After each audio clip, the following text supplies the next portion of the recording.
And we're at it here. So I'm going to be talking about the system and how it sets you up to fail. And we're really going to get to the heart of the problem on this one. I'm going to have a few videos that I'm going to share with you. They're down in the links in the description, or the links are down in the description. There we go.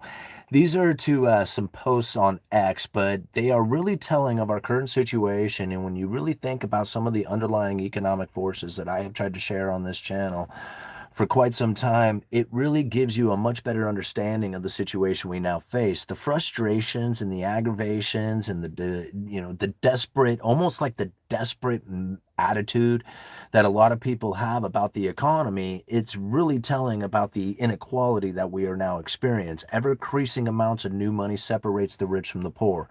And that's the scariest part, is that if they churn the new money off, everybody's going to fall into poverty. If they keep the new money going, we're going to have this major inequality taking place. Now, let's break down some of the, let me start over. All right, I'm going to review some of these videos here. And again, the links are down in the description. And we're going to talk about some of the cases that we now face here. So now here's this first one. It's talking about student loan debt. Hold on one second here. I got to turn my volume up. Smoking that they think for the amount of $3,922. All right, let me back it up here. I'd like to know what type of crack Sally Mae is smoking that they think for the amount of $40,922 they should receive back $118,305. Okay, so I'm not sure if you guys heard that, but she is ultimately saying what kind of crack alley backwards thinking or something that somebody thinks that they should pay out on a $40,000 loan $118,000. And she thinks that this is incredibly ridiculous. And now I totally get it. Like, just saying it out loud, it's like, whoa, man. I mean, 40,000 to 118,000. This is over the course of 20 years on a 13% loan. If I remember right, 13 point something, 13 and a half or something like that. I can't remember exactly what it is in here. We'll listen to the rest of the video in just a second. But the very first thing that comes to mind, it was just like, wait a minute. Now, if somebody was to come to you and say, hey, man, why don't you give me $38,000, right? $40,000 or whatever it is. And in 20 years, you come back to me and I'll hand you $118,000. That seemed like a pretty good deal and somewhat reasonable too, right? Like, you would be like, okay with that. That would make sense. People would be like, no, man, yeah, totally. Like, that's like a retirement thing that I would be working on. To put that much money in there would be making sense to get a return on it. That would be 118,000. But for some reason, on the opposite side of it, when you borrow the money, it doesn't make sense for somebody to get that money out of you, right? This is crack alley thinking. It's not when you give the money out there yourself and look for a 13% return over 20 years to pay you out that much. But it's somehow all of a sudden backwards thinking when you want to borrow that money and do it. It's just interesting. This is a lot of the mentality that I am finding out. So listen to the rest of this. Back $118,305.59. Well, I understand that this is an estimated cost. The fact that for financing the money, they want $77,383.59. Yeah, they want $77,000 over the course of 20 years to loan you $40,000 today. That's exactly how that works. Is asinine. Now, back in my day when I was in college, I don't even think I paid that much for the 4 years I went to school. Now, so to think they should get... I grant that, right? I mean, it was a lot cheaper back in the day than it is today, but then there's more people buying it and supply and demand issues, and what do you get? Higher prices. That for 1 year of schooling is insane. And I get it. If this is the fixed interest rate, 13.500%, and then the APR is 13.474%. But then they got the audacity to tell me that to finance this $40,922, they should receive $77,303.59. Yeah, that's exactly what they are saying. If you want us to loan you $40,922 for 20 years, and we want $77,383 in return for that. If you want to pay it off quicker and faster, then you won't have to pay that much. I mean, if you had the $41,000 today, you wouldn't have to pay anything. But you don't. That's why you have to borrow it. And when you borrow it, then you have to pay for it. I don't know why this is so difficult for a lot of these students to understand, or even anybody. I mean, here she is questioning it in some sort of backwards, crack alley thinking way or something. And it's just like, that's not. This is very realistic. I don't understand. Like, this is very realistic. All right, let me see what she has the rest to say. Is the most SMD. Oops. All right, so I'd like to know what type of crack Sally Mae is smoking that they think for the close. All right. So immediately when I think about some of the student loans that are out there and some of the people who are talking about it and how much they have in student loans, considering what it is that President Trump has just recently announced as far as having the garnishment of people's defaulted loans. And now that's kind of scary to think about because I'd imagine it's a lot. Now, I don't know exactly what it was. I kind of did some very brief internet research to try and figure out exactly how much it was. And there's a lot of numbers out there very telling of it. But there is a lot of defaulted loans, and there's a lot of people who are not paying the full amount or even the entire interest amount, which means that it's going to continue to pile up. Now, this is something that I found very interesting. I got this wrong originally. I thought the government was really into slabs, student loan asset-backed securities, but that's not the case. The government itself has loans individually that they possess as far as the student loans. Now, the interesting part about it is that it still sits as an asset on the balance sheet. And now when I think about the assets that you have on your balance sheet, now take for example, if you had say you had silver, right? So you had silver on your balance sheet, and over the course of the last few months, we've seen the silver rise dramatically. So if you had 100 ounces of silver sitting on your balance sheet, you had $3,000 before, and today you have $71,000 or $7,100. You had $3,000 before, you have $7,100, $7,000 today with your silver holdings in your portfolio because the asset price has risen. Now, think about it. If you're the government and you're told these students, don't worry about paying, whatever, and the students are like, okay, we won't, and so they didn't pay. And now you got this situation in which that people's the loan, which is essentially the asset of the government, has swelled. And now the asset of the government is sitting there over like way high. It's like the silver price moving up.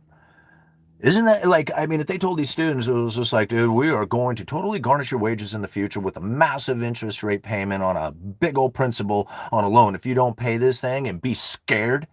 Do you think people would have done what they have done? As many people? I don't think that many people are that stupid. They really honestly thought that they weren't going to have to pay the student loan. And as they honestly thought that, the principal of it kept swelling, which is the asset of the government. They were like, yeah, don't do nothing, don't say nothing. Okay, now pay, as the assets swelled up. Anyway, that's what I see. I think they set them up. And I've always thought that way. Let's kind of cut this to this next video. This one is a young girl, young working individual, right? And she is so frustrated. You can tell she's like in her early 20s. And the things that she has to say are very telling of a lot of the younger individuals who are trying to work and make it today. And when you listen to the frustrations that she has, let's just listen to it. I can't even explain how. 40,000. Come on, here we go. And calling them lazy for not wanting to work a 9-to-5 for the rest of their lives. Let me put it in perspective for everybody who's a little confused here, okay? I work 5 days out of the week, 40 hours a week, okay? I do not make enough to live on my own. I would not make enough to pay rent, water, electric, and eat. All by myself. Right? So immediately, we hear this all the time. I would not earn enough to do it. I graduated high school. My wife and I graduated high school. She was already in an apartment. We both had part-time jobs renting an apartment. She was living in that apartment. The day I graduated, I moved into that apartment with her. We've been on our own ever since. We struggled every single day. Every day. I ate leftover buffet pizza for a year. And it was dried out, nasty pizza, but it was the only thing we had to eat. And that's where she worked, was over at the pizza parlor. And that's how we existed. I cannot imagine even being able to do that today. I agree, it is very hard and it's going to get worse. Now, let's listen. I would not be capable of doing that. 20 years ago when you were getting started, you could live on your own. 20 20 years ago when you first started, you were able to do everything that I'm now struggling to do. We had another perspective here. You've been working for 20 years. You have 20 years of working experience behind your belt. You have 20 years of experience in a career that has allowed you to gain raises. All right, I'm going to kind of get into this one just a little bit. She's absolutely right. Like 20 years ago, and I'm talking 30 years ago, what I was doing was able to get an apartment. It was able to pay the insurance, and I was able to eat leftover pizza, and I was able to pay the bills and whatever. We were able to make it scratch and buy. Now, something very interesting back then is that if I wanted extra money, the money beyond the money I was already making, I had to go out there and hustle, like cutting firewood, mowing lawns, figuring out whatever it is that I could do on a weekend chore of some sort out there to try and figure out how to get extra money in. Now, when I think about the situation she now faces, is she's trying to use her day job, competing against all the other people out there right now who have extra money coming in from doing DoorDash or doing side hustles of some sort, which there's so many to do nowadays, doing online sales. I mean, they didn't even have they had the internet, but it was barely a thing. You weren't doing online anything when I was a kid. We didn't have that option. Now, I think about it. If you are trying to use your day job and compete against everybody else out there who is using all these other ways of being in flow, then you're going to experience exactly what this chick is experiencing. She wants what's something that we had back in the day. Well, you don't get that. We have too many opportunities now. You're not taking advantage of it. It's your fault, right? I mean, you got all your buddies, just tell her. You got all your buddies out there who are chasing out excellence from every other direction out there, but you're expecting your day job to be enough. It's not. I wish it was. It was not for me. I wasn't making it until I started doing side hustles and extra and trying to figure out what it was that I needed to do in order to get the things that I needed in my life. I certainly wasn't going to do it with my day job, but I understand the frustration behind it because there was a time in which that my day job was enough to acquire what it is that she wants from her day job, but it's not the same state. It's not the same state of affairs. We are in a different place. We are in a different time, and you got different opportunities. I mean, tell her friends to stop selling naked pictures. Now she won't have to compete against all those people out there who are able to make money off of the internet and go and buy an apartment that she can't now afford. That's the problem we now face, is that you're going to have so many different ways of being able to channel money in that a day job is not going to be enough, no matter how much you want it to be. Let's listen to what she has to say. You get more money to profit you in an economy that you created. You can sit here and you can call Jeff. I love how we created the economy, yeah, right? This is what's really interesting, is that as you watch the Cantillon effect take place and the new money pours in, the separation, and you figure out how that's actually working when the manufacturing state is leaving and all that, it's not one that you created. It's one that you experienced into now this fruition, Be lazy all you want, but I've been working my tail end off just to barely make it by. And respectfully, I don't want to do that for the rest of my life. Nobody does. Nobody wants to do it. That's not fair to say. Nobody wants to work their tail off for the rest of their life. I mean, I would much rather go to the beach and hang out and not do anything forever. I do kind of like working. I like working, going out, getting sweaty, feeling sore, stuff like that. But, to have to do it? No, I don't want to have to do it. But, it's unfortunate because this is not a fair world that we live in. You got to work. You got to go out there and you got to strive for excellence. You got to go figure it out. And to think that I don't want to do that? No, you're right. Nobody does. Nobody wants to do that. Wasting all of my life working just to barely be able to pay my bills. And that is what you created, not Gen Z. We're just here getting started. Yeah, 30 years ago, I was working really hard to barely pay my bills too. So I don't think that's anything new. But I understand how much of a struggle that she's now facing. Let's finish this off. Doing it for the last 20 years. You tell me how it got ruined. We can sit here. I can tell you how it got ruined. It got ruined because of the ever-increasing amounts of new money that poured into the system that separates the rich from the poor, and the people who are asset accumulators throughout their life are now sitting in millions of dollars, while everybody else is hoping that their day job, like you are going to pay the bills, and it's just not going to work anymore. That's why. Just simple enough, right? Call Gen Z lazy all you want, but you let the economy turn into what it did. He let it. I love how you let it happen. This is the problem. You're going to have ever-increasing amounts of new money that pours into the system, and letting this go on is going to continue to create more of this inequality. So letting it happen, I love that part, right? Like, what part do you not like? You want everybody to fall into poverty? Because it could have been that. You could have turned off the new money, and then everybody falls into pain and misery. Or you can continue the new money pouring in, and you have separation between the rich and the poor, and you're going to find the situations like this frustration within the working class people continuing to grow because they are anticipating that damn day job to be enough, and it's just not going to do it anymore. You let it all run to hell. And now it's Gen Z's fault because we don't want to work to fix your mistakes. Good times. I cannot stand how the news has been dogging Gen Z and calling them late. There you go. All right. So again, I love the attitude that comes from it. I don't love it, but I love the attitude that comes from it because it's really telling of what it is that the younger generation is facing. And you can tell, like, man, we wanted a job that would just pay the bills and give us a retirement and give us a vacation every once in a while and give us the ability to eat whatever we want and drive new cars and wear nice clothes and have all the wonderful luxuries of life. How come I can't have that? Very frustrating. I totally get it. There was a time in our existence when we were a manufacturing powerhouse, and when we had all those wonderful things that came from a single day job. It's an unfortunate situation we now face. If you don't recognize the problem, you're going to find that frustration level continuing to mount going into the future.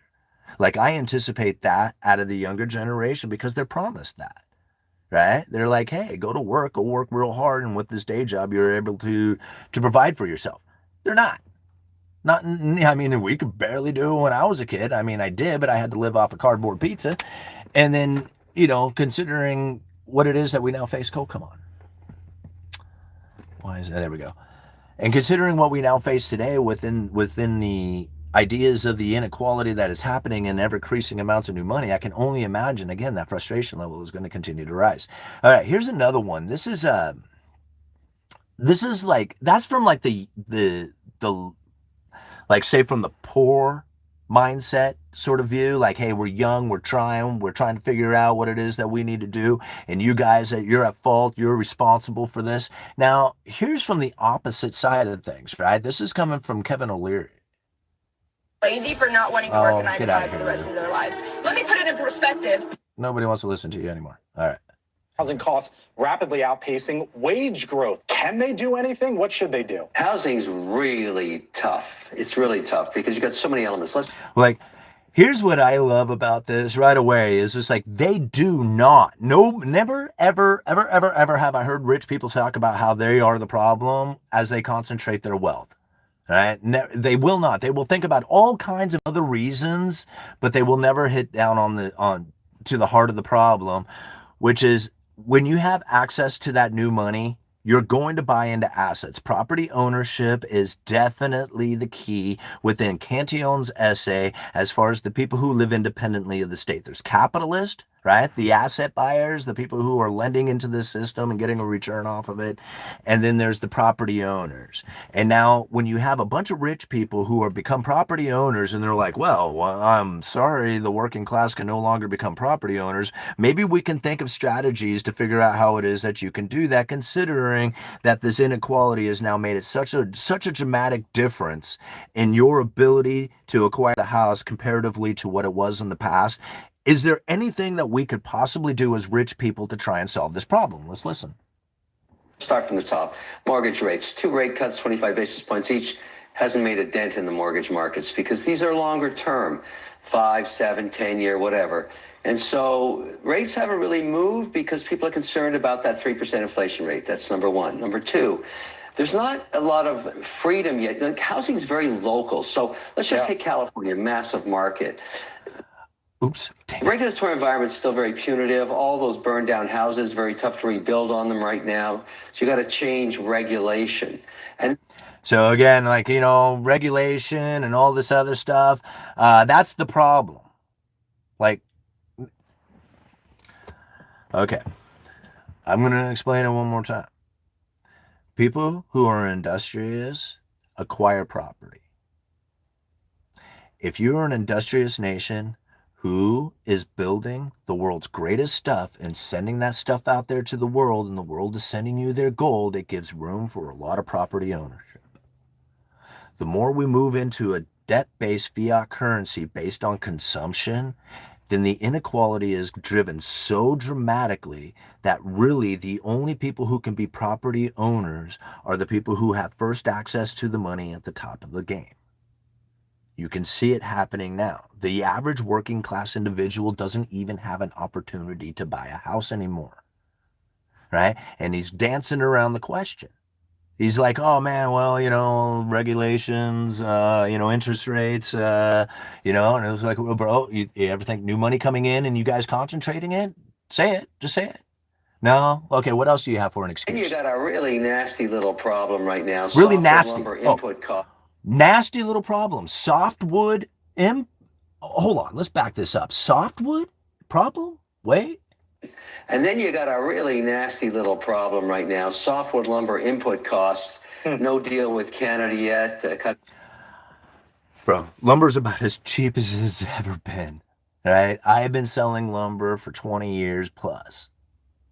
And right now, we are selling lumber cheaper than we were back in 2018.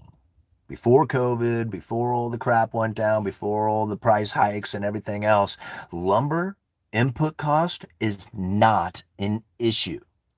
Not an issue. There's mill curtailments and shutdowns happening everywhere. Where this dude came up with this is beyond me. He really needs to be following the Uneducated Economist. I mean, I got a video right now that's like practically going viral with 40,000 plus views on it, talking about the reality of the lumber industry. And I love how many people give me pushback against it. And I'm thinking, man, just keep pushing back against it, right? We'll find out who's right and wrong in the end. And as this person is sitting here, Kevin O'Leary, trying to convince you as a rich individual, he knows a lot about money. You know what the problem is this softwood. It is a really nasty problem of the softwood import from Canada price being too high. Countries are still having their issues, and so 25% on the input price of softwood. You can't fix that overnight. So, bro, it's not a problem. Got a Canadian deal, get it down. It's not a problem. Like, it's literally this imaginary problem that he is now creating to talk about, and it's like, talk about pure propaganda, right? Let's listen to it again, because you know the Uneducated Economist is by far the most accurate one when it comes to lumber industry. This is the BS that I hear constantly.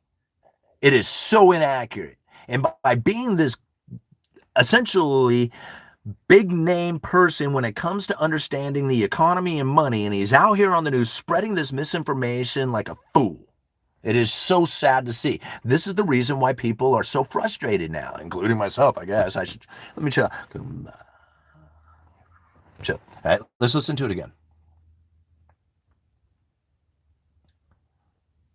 And then you got a really nasty little problem right now. Softwood lumber input costs. No deal with Canada yet. Countries are still having their issues. And so 25% on the input price of softwood.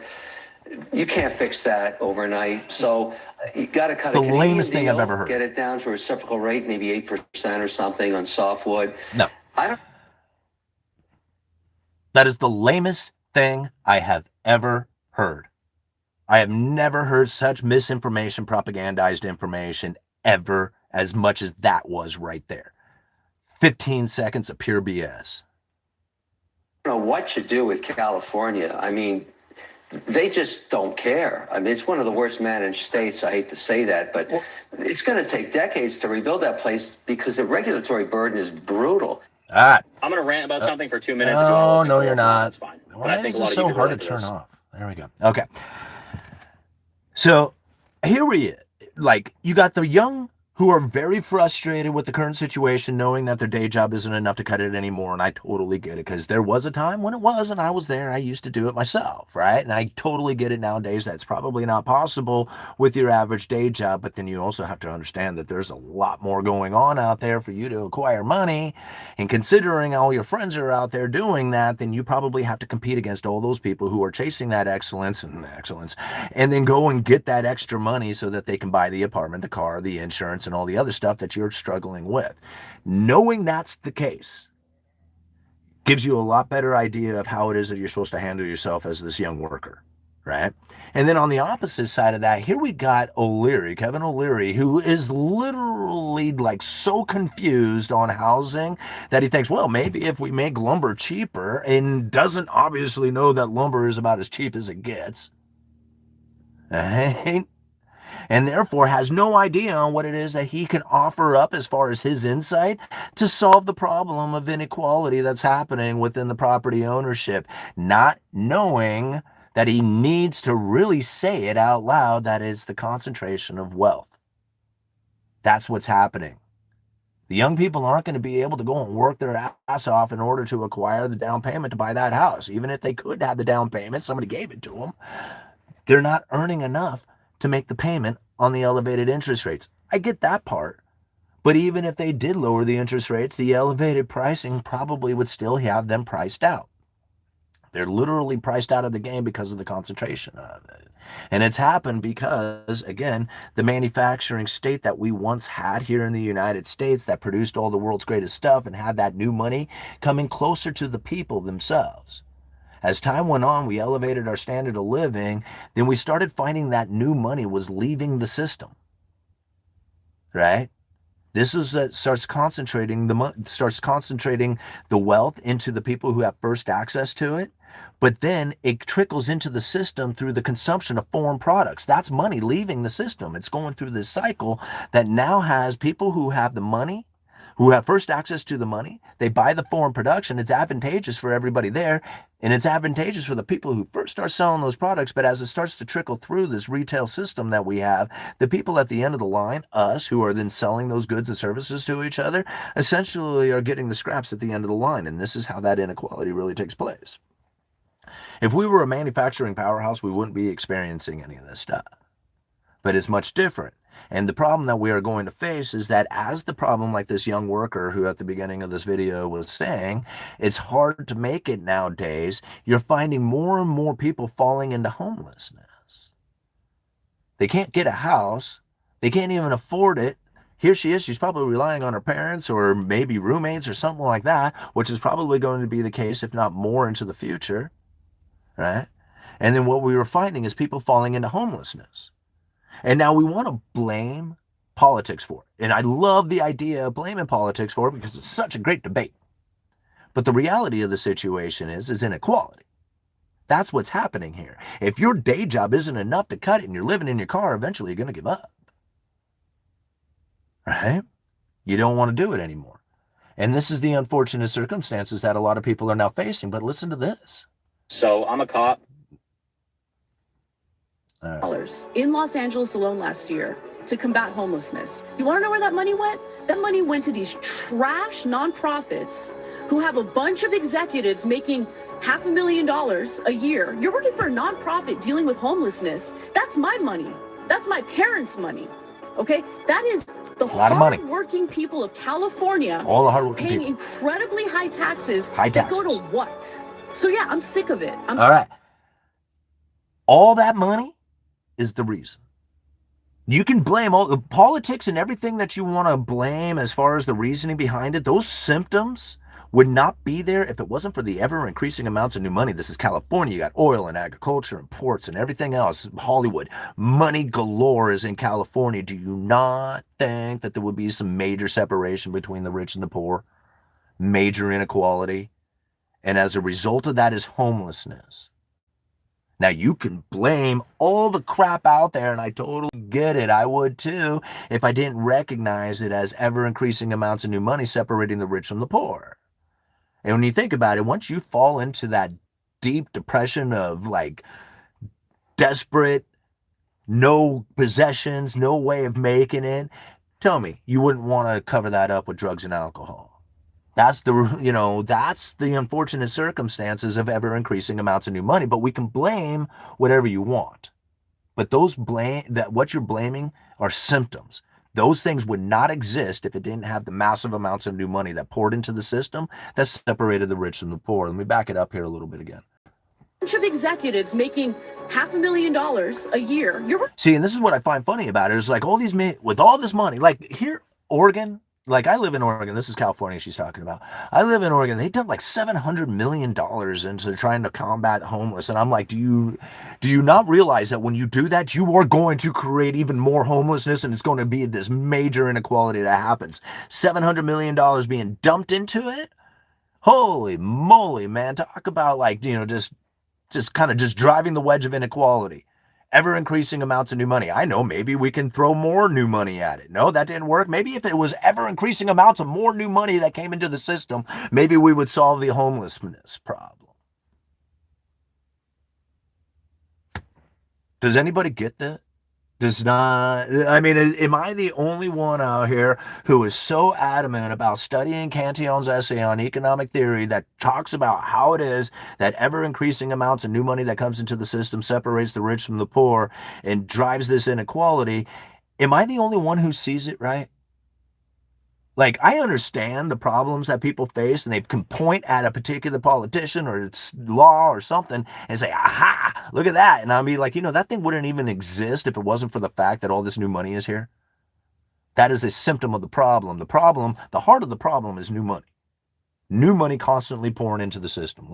For a nonprofit dealing with homelessness, that's my money. That's my parents' money.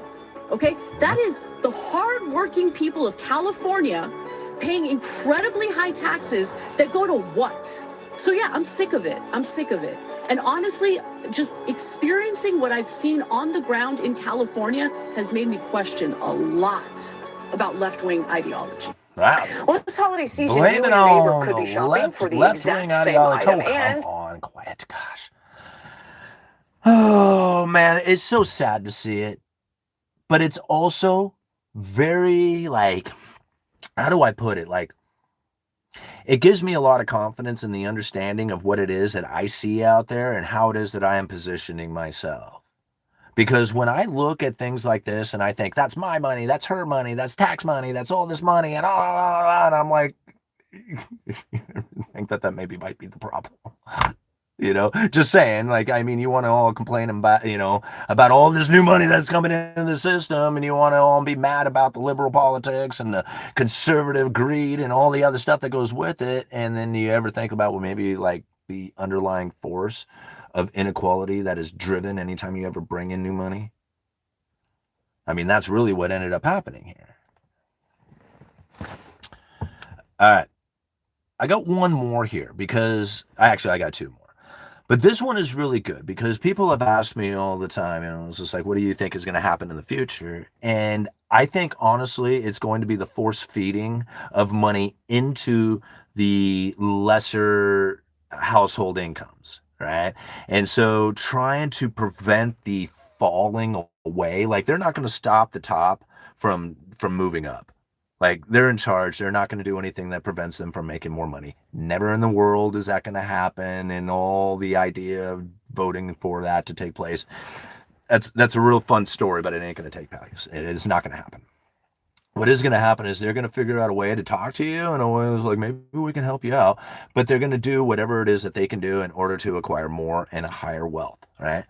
So knowing that it's going to be ever increasing amounts of new money that comes into the system, they're going to try and take effort to prevent the falling away of the lower classes, right? So force feeding of money, UBI kind of concepts into the lesser incomes, right? Into the lesser households. Now, if you think about that for just a second, listen to this video. Pay different. I'll get out of here. The people that maybe need it, but it's Frito-Lay, it's Pepsi, it's all the guys making the junk food. Oh, hold on, SNAP is not so much about feeding the people that maybe need it, but it's Frito-Lay, it's Pepsi, it's all the guys making the junk food. Walmart, it's the distribution system and the producer itself. This is why when the SNAP benefits get talked about, it's not alliances of poor people up here knocking on doors. It's the biggest lobbyists in town because SNAP drives, I think, 20% of Walmart's profitability, and it's basically 40%, I think, of the operating income because what they're selling. So, you guys kind of see that? Like, I mean, this is a kind of a small example of what I think is going to end up happening on a bigger scale, but essentially, it's the corporations that are doing it, right? They're literally force feeding the money.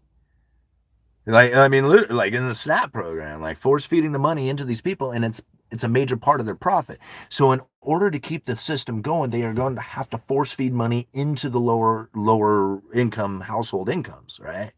Like the UBI kind of effect. And this is very similar to what I think is going to happen on a much broader scale. Yeah? Let's listen to it again.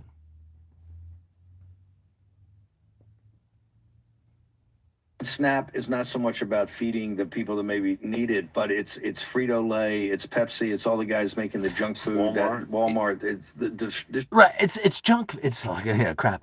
But you think about it. It's not a matter of feeding the people. It's a matter of keeping the profits going, right? It's a matter of keeping the system tied together. So it's just like, oh man, these people can't earn. Like here, let's just force feed them some money. distribution system and the producer itself. This is why when the SNAP benefits get talked about, it's not alliances of poor people up here knocking on doors. It's the biggest lobbyists in town because SNAP drives, I think, 20% of Walmart's profitability, and it's basically 40%, I think, of the operating income because what they're selling is the ultra processed food that has these super high margins. Working class Americans and young Americans got an early Christmas present. Get out of here. All right. So when we start looking at the economy in a different fashion, here we got this young person, right? Very frustrated with their day job not cutting it. We know why, right? There's so many different avenues of making money, and there's a major separation that is happening within the economy. So now the competition that an average regular day job can now be in, like the competitive state that an average everyday job can do, is simply not there. They're not competitive any longer, right? And the frustration of that is, quite prevalent as you see somebody working 40 hours to try and make ends meet, and it's just not possible anymore. Then on the opposite side, you have rich people, much like this Kevin O'Leary, who is trying to say, hey man, you don't have any houses because of things like, this expensive softwood import coming from Canada, which is probably the most asinine thing I think I have ever heard. So you can see like already the top and the bottom have absolutely no idea on what it is that they can or should do about what it is that's happening within this economy. Understanding the case, right? The new money poured in and it makes that day job difficult, right? And the new money poured in and it concentrated the wealth, and property ownership is no better sign of that. So now here it is, they don't want to admit it, right? And this person essentially has no clue about what it is that they need to do because they were promised that a day job would be enough. Like, nobody promised them that, but essentially that's the way they felt growing up. So again, like, how is it that this is going to be solved? It's going to solve by your understanding of what it is that you need to do about it. Knowing that asset holding is really going to be the case because there's going to be ever increasing amounts of new money that pours into the system. And now I think it really goes back to this statement from Greenspan. With rental prices falling. Any debt it has, because we can always print money to do. The United States can pay any debt it has because we can always print money to do that. So there is zero probability of default. That is probably, when you hear that coming from Greenspan, that you can always print the money to do it, then there is very, very, very little chance that there will not be more new money pouring into the system. You are going to see it. There's going to be ever increasing amounts of it because there is zero chance of default because we have a printing press. That right there should tell you that the day job is not going to be enough and that the ability to acquire a house is going to become very difficult. And it doesn't matter how cheap you make the softwood, because that's just a symptom. That's not even a problem, but the issues that we have or that we are facing within the inability for people to buy a house is the symptoms of the problems of inequality and new money and the concentration of wealth. It doesn't have anything to do with building supplies. I mean, it has a little bit to do with it, but not much, right? And so as we watch how it is that there is going to be ever increasing amounts of an attempt to try and deal with this problem in a very different, illogical way by throwing ever increasing amounts of new money at the system. We have homelessness, like here in Portland in Oregon, we got like massive homelessness, and they throw $700 million last year at it. I think it was even more than that. And it didn't do anything, and the problem got worse. Well, I think that maybe it was because of all the ever increasing amounts of money you keep throwing into this thing. I mean, where did that money go? Right? It goes out there, it starts buying goods and services and stuff, and it starts chasing it all, and it goes into the hands of a handful of people. It concentrates up into the, like, if you don't have it, where did it go? It went to the rich. If the poor don't have it, who has it? The rich have it, right? It didn't go away. And that's why I find it so amusing when, you have these people who are just sick of it, can't handle it anymore, and will not understand it for what it really is. When you find how it is that the underlying economic forces has created all the symptoms that you are looking at, it gives you a much better understanding of the situation we now face. See, I'm thinking about all these college students who are going to be forced into garnishing their wages, and I'm thinking, oh no. Well, they're not going to have any extra money, are they? I mean, if you don't have extra money, how is it that you're going to be buying into the goods, or how are you going to be buying all the assets? Like, essentially, the people who don't have student loans are going to do, or should be doing. See, if you have student loans and you have been paying on them, and all of a sudden you're going to get garnished your wages, what are the chances that you're going to have the extra money to go out there and be buying into rental properties or stocks or bonds or Bitcoin or gold and silver and all that other stuff? It's probably going to be very minimal. But then there's going to be people out there who are starting to recognize the situation we now face, and they are going to have the ability to buy into those things. So you're just taking a bunch of the competition and essentially eliminating them. All right? Between people who have student loans and people who don't. And it doesn't really matter. The day job isn't enough anyway, right? So it's going to be a matter of who has assets and who doesn't. And if you have no ability to even acquire an asset because you have been riddled with student loans, and this is what I love about it, is like, it was such a setup trap. Like, the government totally set these young people up, and I feel so bad for them too, because they had no idea what was about ready to happen to them. And even at the time, I couldn't quite recognize what it was that was going on. But as they told those students, yeah, you're going to need this, or else without a degree, you're not going to be able to earn enough in your life to actually make it. You're not going to earn enough anyway. So that's kind of like, got joke's on you, right? Excuse me. And then after you did get the loan, because it was such a burden, they were like, oh, such a burden. Don't worry about the payments. I mean, it's not going to go away, but don't stress the payments so much. And I was just like, that's okay not to stress the payments. It was like, no, don't stress the payments. It's cool. And I was just like, oh, okay. And then you come back and it was just like, whoa, this is like, 3 times what it was. And it was just like, well, yeah, you didn't think it went away. There was interest accumulation, and then every time an interest payment went on the principal, and you started having to pay interest on that too. So yeah, it really started expediting. You owe a lot now, yeah? And I'm like, what the hell? All right. How many people are facing that situation? And it was just like, well, good move, government. way to go on that one. Tell them they don't have to pay, and then once it's up to this astronomical amount, now you're going to garnish their wages. Yeah, that's a way to gain their trust. That's why I don't like government. That's why I'm more of an anarchist than anything, is because of stuff like that. All right? Don't rely on them for anything. Oh, God, that stuff like that happens, it just really drives me nuts, How long are we in this? 45 minutes. You guys done? You want to keep going? We got 195 people watching. If you're liking this video, hit the thumbs up button. We got 57 thumbs up. We should have it up over 100. Get it up over 100. We'll continue on for a little bit longer. Otherwise, we'll cut it short here. I saw it. Student loans were for the teacher's benefit.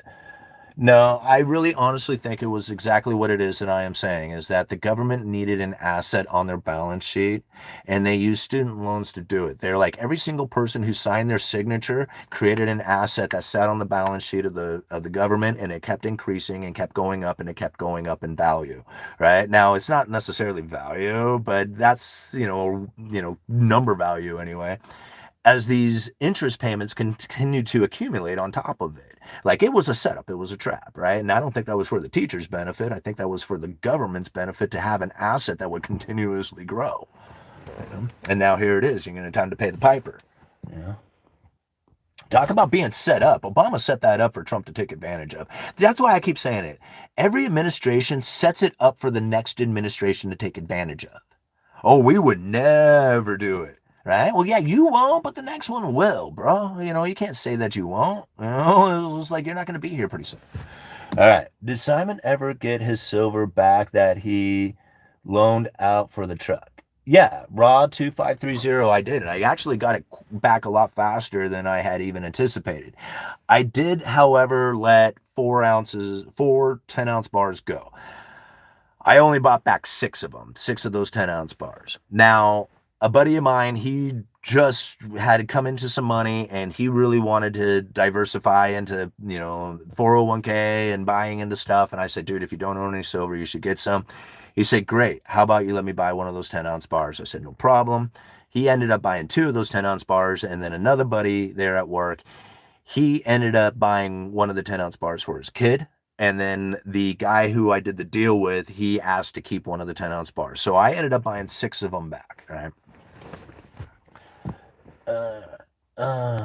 To do. Crack up, boom, Ludwig von Mises. Bob, if you have had money your whole life, then student debt is part of it. It is how the economy runs, so not just for teachers, just what they taught is worthless. It's amazing how psycho the Gen Pop is in their illusion of freedom. Well, freedom only exists to those who know how to defend it at the time that is being infringed. So there is no freedom because most people have no idea what their rights are and would have no idea if their rights are being infringed on. So, like, once the time is come and gone, they're like, oh, wait a minute, what about my constitutional rights? It was like, yeah. That was for people who actually know what they are. If you don't know, then you can't protect them. So there's nobody who's going to jump out of the woodwork and go, you know what? I think we got a constitutional issue happening right here. You might want to consider what you're doing. Nobody does that, right? Like, there's nobody who's going to do that for you. You have to do that for yourself. And if you can't do that, then you don't have rights. Period. And that's most of the people. That's like 99% of the people in the country. That's why I just don't even care about voting anymore, because we don't live in a constitutional republic. When the politicians have very little concern over the Constitution or behaving within the confines of the Constitution, then what's the point? Right? Just do whatever the hell you want anyway, because that's what you're going to do. I'll vote, but it doesn't make any difference,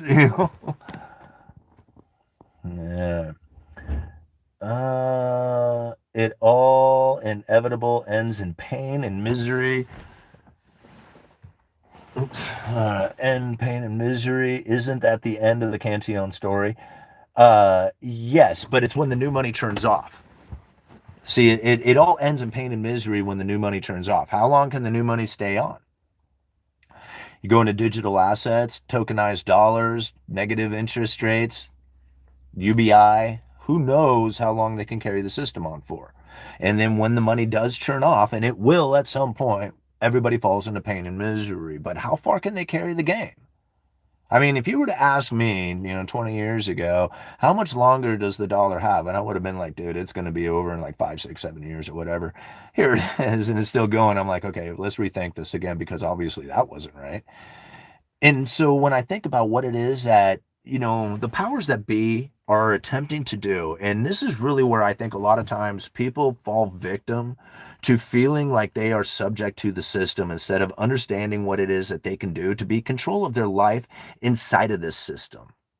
See, I know that sounds weird, but it really is the truth of the matter.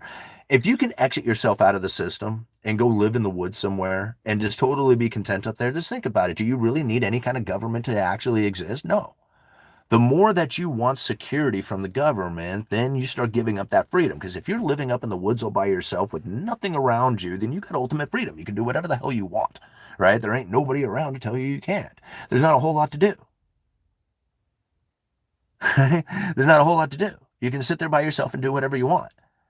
Now, if you want to start participating inside of the broader economy, meaning that you want to start doing transactions with other people out there, then there starts to become some rule that comes into the game. And this is the problem that a lot of people now face, is that they do want to participate inside of a system, but then they want government out of their life. And I think to myself, no, you can't have those two things, right? You can go be out in the woods by yourself and have all the freedom in the world, or you can start looking for some security by participating within the system. Right? You want to do sales, you want to do transactions, you want to do whatever. Now, you can try and be as distant as you can from the taxes and the oversight and the regulations and all the other stuff that comes with it, and a lot of people attempt to do that. I mean, drug dealers, for example, right? But it doesn't, again, it still ends up being like a risk reward when it comes to that. That's not freedom at all. So there is no freedom except for you as an individual standing by yourself. That's it. The moment that you start participating with something, you can expect rules and regulation and interference.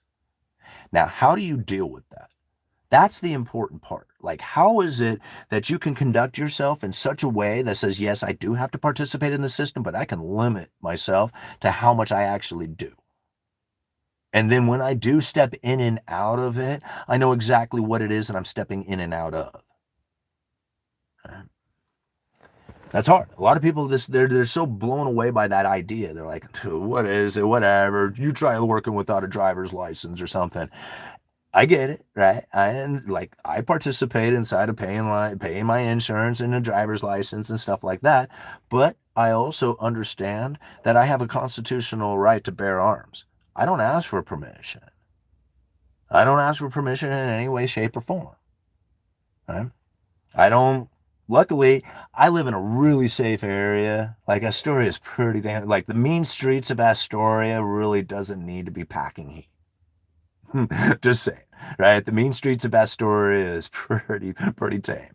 Yeah, and I'm not stressed about anything there. So I mean, there's no point for me to carry concealed or open anywhere in my town, unless I'm out in the woods, right? Like, there, it would totally make sense. I mean, there's all kinds of critters out there who can attack you, so it makes sense that you would want some sort of protection in that fashion. To me, like, I don't even have a need to ask for permission for anything. Like, there is no need for me to do that. And I understand exactly what my rights are. Like, all the way down to the city ordinances of Astoria. City Ordinance 5.010 clearly says that the open carry of a loaded firearm is strictly forbidden. Right? And if you get stopped by a cop who can inspect your firearm to make sure that it's not loaded, you don't have to identify yourself. You don't have to answer any questions. You get your firearm back and you get to be on your way. That's all there is to it. And if you understand how that whole process works, you don't lose any of your freedoms. You just get interfered with your travel just a little bit. Just enough for them to make sure that you are abiding by City Ordinance 5.010. Now, I don't know how many people go through that sort of behavioral thought and feelings and in like actual conducting of themselves when it comes to being with firearms or understanding their freedoms or understanding their rights, but that's how I do it. Right? Like, the cop comes up to me and says, "Oh man, you're breaking the law." It's just like, well, no, really, 5.010 says that I'm not. So you're wrong, and I know the law, and I understand what it is that I am doing here. And since I don't put myself in a situation to do that anyway, the only time I'll ever talk to a cop is like, "Hey man, how you doing?" You know what I'm saying? Because that's like, I don't have issues like that. And that's because I understand my rights and my freedoms and how I conduct myself.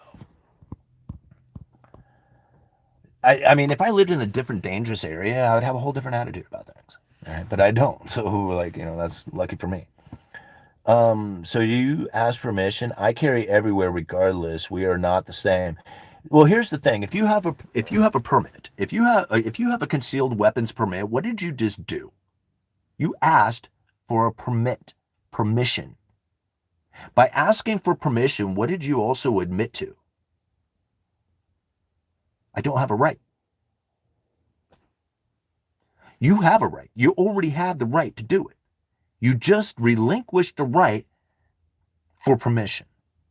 Now, if you don't believe it, I don't know about the case for every state, but there is cases that when a cop pulls you over and you have a concealed weapons permit, you have to inform the officer whether or not you are packing. You don't have a right to remain silent. You see what happens here? See, I know a lot of people would disagree with this, and I have a lot of good buddies who have concealed weapons permits, and I am so happy they do. To be honest with you, I wish everybody had a concealed weapon around. I feel much safer. I am totally fine with it, right? I am totally cool with it. But when I looked at that and I thought, wait a minute, it's a permission slip. I'm not asking for permission here. I'm not going to ask for permission. If I ask for permission, then I am admitting I don't have a right. And then if I can't remain silent, then I obviously don't have my rights. I've relinquished them. No, I'm not going to do it. Right? And I don't need to do it, and I'm not going to do it. I am not a sovereign citizen, but I understand the idea of sovereign citizen, but I'm not a sovereign. I don't even try to attempt to be one. And it's not even like a sovereign citizen doesn't make any sense. It's like, how are you supposed to say that, all-nighter? All right. Even off-duty cops get shot thinking they're part of the crew. I wish everyone could be big and act for 3 months. Huh. Okay. My permit is the Constitution. There you go. Always make sure that who you're talking to is a state agent with ID, oath of office, and insurance, or they are not a state agent and are intact and imposter. Yeah, and in fact, an imposter. That's right. And if I remember right, All Nighter had a pretty good story about that. Wasn't it like Stop by Fish and Game who had an expired driver's license or something like that, which made the whole thing invalid, essentially? I look scary, or so I've been told. I don't carry anything except my head high. Death is not something that scares me. It's dying that sucks. You can't be a sovereign and a subject at the same time. A sovereign has no power above them. A citizen is subject to authority. Can't be both at the same time. Yeah, sovereign citizen can't be the both, right? And that's where I think, like, understanding you have the highest authority. Like and that's where I think really where people just kind of lose their ability to understand their freedoms is that they don't understand that they carry the highest authority above everything else. And that's really difficult. Like, you don't have to answer questions. You don't have to do any of that stuff if you choose not to. And by literally conducting yourself in a way that does not give them any ability to interfere in your life. Like, for example, like, I have a difficult time even crossing the street unless the sign says it's okay. Because if I start jaywalking and a cop comes up to me and says, dude, you're jaywalking, I want to see who you are. That's an interfering in my time and my travel and my privacy and all this other stuff, and I don't want to be subject to it. If a cop comes up to me and says, hey man, I want to know who you are, where you're going, and your ID, and it'd be like, dude, you're going to have to articulate a crime that I've committing, or about to commit, or else I am on my way. Right? That's it. That's all there is to it. So I will not break the law in any shape or form because I don't want to be subject to any kind of investigation. And then if I do get an attempted investigation on me, I'm going to hold my ground. And I'm not going to answer questions, and I'm not going to, participate. I'm going to act in civil disobedience.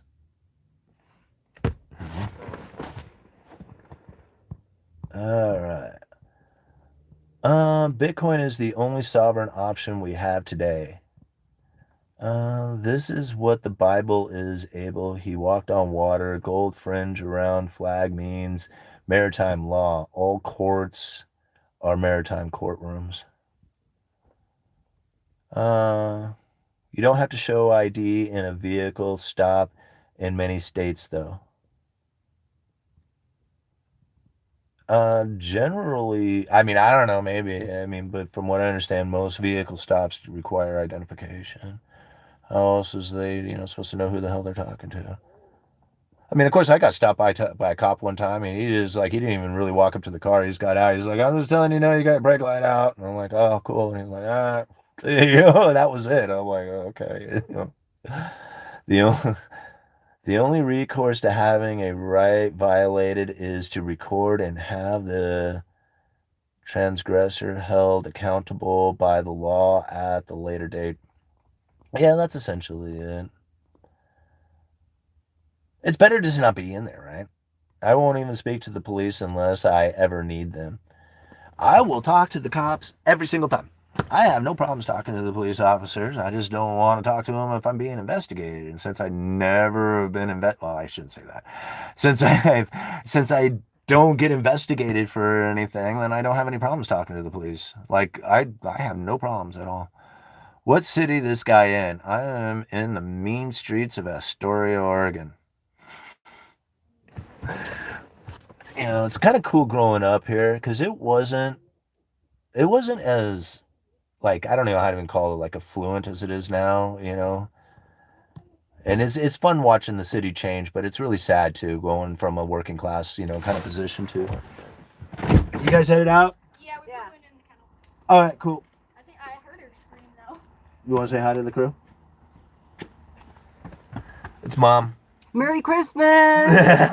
We're going birthday shopping. All right, very good. Yeah. So, She's fine. you good? Yeah, All right. out. Have fun, guys. Mom's awesome. All right. Happy New Year, Mom, man. Yeah, I'm just making sure people know they have to show their ID and don't think they can refuse on public roadways. No, like I have come to the complete understanding that if a cop says, "Oh, sorry, bro, you jaywalked," it's like, let's see it, here it comes, right? Out comes the ID. Like, I'm not one, like, if you pull me over for a particular reason, then I'm gonna give you my license and insurance and all the other stuff and hopefully get it off and out of there as quickly as possible, and make it as easy as possible because, I mean, if you break the law, you break the law, but if you're not doing anything, right, and you get pulled over for no particular reason, that doesn't make any sense. I've never had that happen. Like, I've never been in that situation. Now, I'm sure other people have, and there are definite cases out there of people talking about it. I personally am just looking at myself thinking, what is it and how do I conduct myself? And I've never been in that situation. When I got pulled over, there was a reason for it. And it was funny. Last time I got pulled over, I was in that old 99 Toyota Corolla. Remember that? And if I remember right, oh yeah, I had the window down, right? And I'm looking in the mirror. I'm like, where's the cop, man? And all of a sudden he's over at the other window. And I'm like, oh, dude, the window doesn't go down. And he was like, oh, well, how about that one? And I'm like, yeah, sure. So I ended up talking to him through the back passenger window, and I'm handling all my stuff through that window. I don't know why he did it that way, but, anyway, he didn't come over to the driver's side window. He like, everything was back to there. I'm like, all right, man, whatever, And this is what's funny. You guys remember that old 99 Toyota Corolla I love that car. Gosh. He gave me a coupon for like cheaper auto parts or something. It was like get like, a 10% discount on auto parts or something. And I'm like, oh, that's so awesome, because he saw the car was so hammered. All right. Osama, man, thank you so much for the $2. Does the place you work at sell DeWalt tools? Yes, they do. Yep, we sell DeWalt tools. I think DeWalt makes great tools, but I personally have gone into Milwaukee, right? And I'm not trying to make money off of like promoting that or anything. That's just personal. Like, that's what I've done. What's going on all nighter? Hider, by the way, you can post the link for your channel, brother. Yeah. Criminals do have dressed like cops to rob people that trust the badge. Always verify. Yeah. All right. What is your opinion on Japanese yen carry trade unwinding? Well, People have asked me quite a bit about that. And a lot of times on things like this, I really like to just kind of step back and take a broader view of it because too much speculation ends up happening within it. I think it's going to create issues, and you're probably going to end up finding like, I don't know. I don't like, again, I don't even want to really speculate on it all. Eventually it's going to come to a point in which that equilibrium is found. How do I say this? Like, people I think are looking for like this some sort of contagion effect, like this broader like economic collapse or some kind of broader, like major economic event that's going to happen from it. And to be honest with you, I think it's probably going to end up creating, some turmoil in some areas that are noticed, but it's not going to necessarily create any kind of lasting, impact on the economy, like some kind of devastating change. Ultimately, people were able to borrow yen really cheap and then lend it to the United States and then just carry that trade in between. That's the carry trade in between it. And as the yen started to rise, the spread in between these things started to shrink, which ended up losing a lot of money. So as people were having to basically get out of that, a lot of the places that they had put that money starts to unwind in itself. And trying to find another place or some safe haven or whatever it is you need to go to. This is really where I think a lot of people are like, oh, everybody's going to dive into gold, or they're going to, stock market's going to crash because of it or something like that. And I think there could be issues within those things, but I don't necessarily think it's going to be so dramatic that it's going to, I guess it depends on how far it goes really, but I don't think that this unwinding of it is going to be so dramatic that it's going to create some kind of devastating economic impact or something.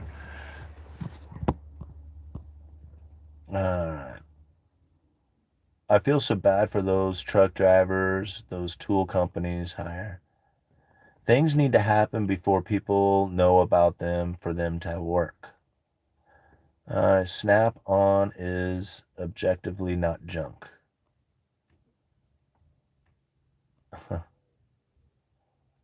right, let's go down here. Makita for the most things. DeWalt for saws, 25 years carpentry. You know what's funny is that they're all made by Black & Decker.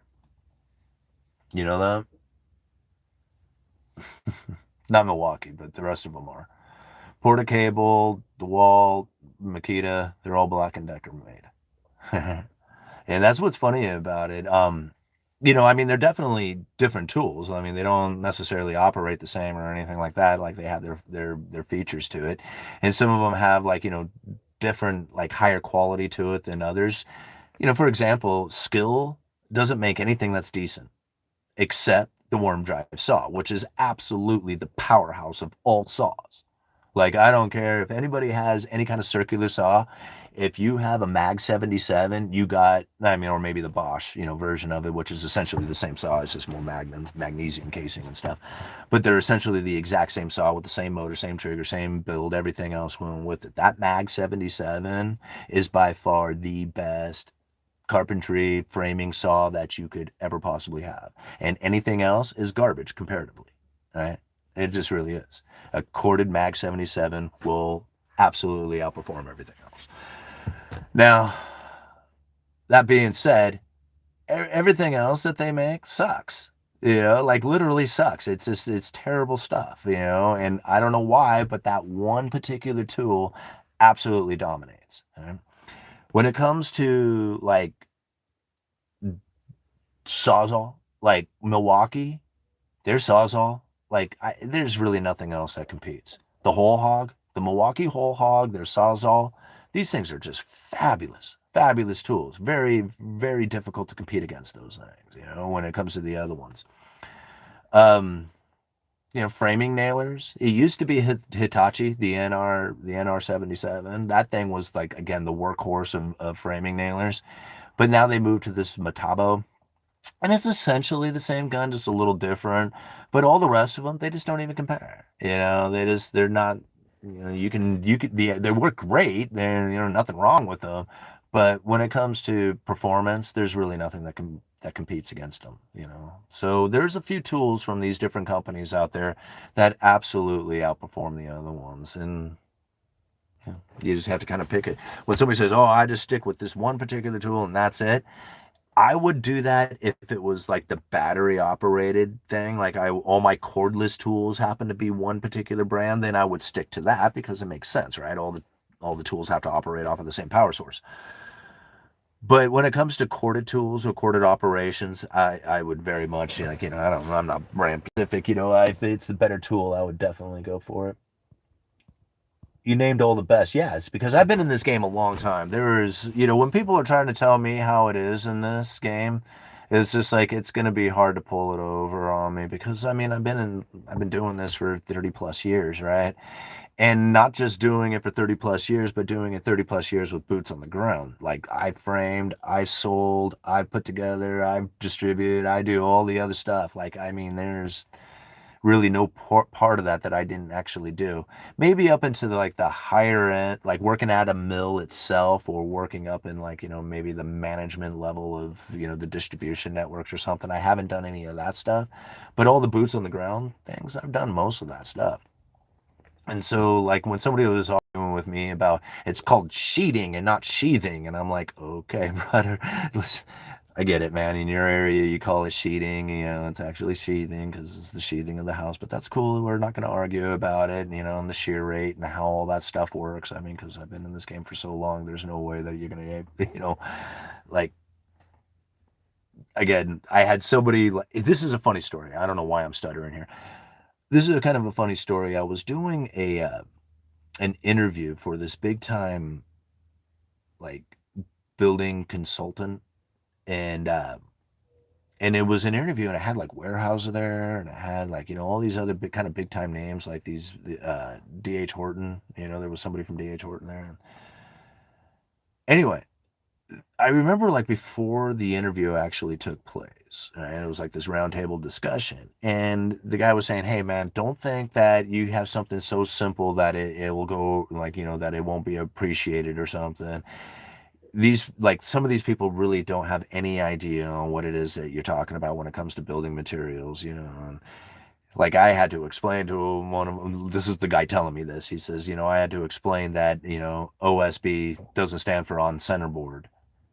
And I said, that would be OCB, bro, not OSB. Right. And so when I think about how it is that a lot of people look at building materials and the industry itself, if you have not been through all levels of it, then I really don't think that the understanding of the different portions of it are very well understood. Just something like as simple as putting a building together, like the logistics of putting a house together. If you don't understand how that operates, then it'll be difficult to actually put the package together to distribute it to them. Because that package has to come to them in such a way that they have access to that material, and it's not just a big pile of crap that they have to sort through. So on centerboard, yeah, OSB. And I was like, dude, that's OCB, man, not OSB. Yeah, Husky dirt bikes were always questionable too. All right, what I think we are talking about two different types of massagers. All right. Batteries are high quality, last longer now. As far as the tools go, yeah, they're definitely higher quality. I work pulling green chain, cut off saws, working round table. I think what is more important than the Fed buying more T-bills is the more modifications made to the SLR now being less binding to banks. This was never a liquidity issue. There's enough liquidity. No, I can't. Well, I kind of agree with that, but I also disagree in some ways on this because the idea that this is quantitative easing, is purchasing of $40 billion a month. And I'm thinking, if they stopped right now, in 1 year, everything that they have done would be unwound. Or less, right? It depends on how far out they bought into those treasuries. And so when you think about how much liquidity injection that actually happens, it's only for a very short time that's actually going to occur. Now, if this goes on forever, then that would be a little bit different story about it. And it very well could continue on forever. But at $40 billion a month, considering what the balance sheet is nowadays, that really isn't like a significant amount out there, right? I mean, a few years ago it would have been. But nowadays it's not as much as it once was, right? And so the idea of like a permanent liquidity injection where you just don't even know like how far and how far out it's going to be, you're buying 30-year treasuries or something. That's a 30-year, commitment that is eventually going to have that thing, unwind after 30 years. But if you're buying a 1 year to 1 month, well, then everything that you're doing is going to be unwound within a year or 1 month to a year. And so that's not essentially the same thing as quantitative easing, which is large-scale asset purchases at the lower bound of zero, reaching further out on the maturity. Like that's quantitative easing. What's quantitative? Like, I mean, might be a little baby version of quantitative easing, but it's not exactly the same thing. And quantitative easing is a tool for operating at the lower bound of zero, when you don't have any more adjustment for interest rates. That's really typically what quantitative easing is being used. And again, it's large-scale asset purchases far beyond a year out there on the maturity with, promises of keeping interest rates low. And that will hopefully get the economic activity rolling. That's the idea of it. But nowadays, when you have such, massive amounts of money like in the balance sheet anyway, you're right. There's like plenty of liquidity. Like liquidity is not the issue, right?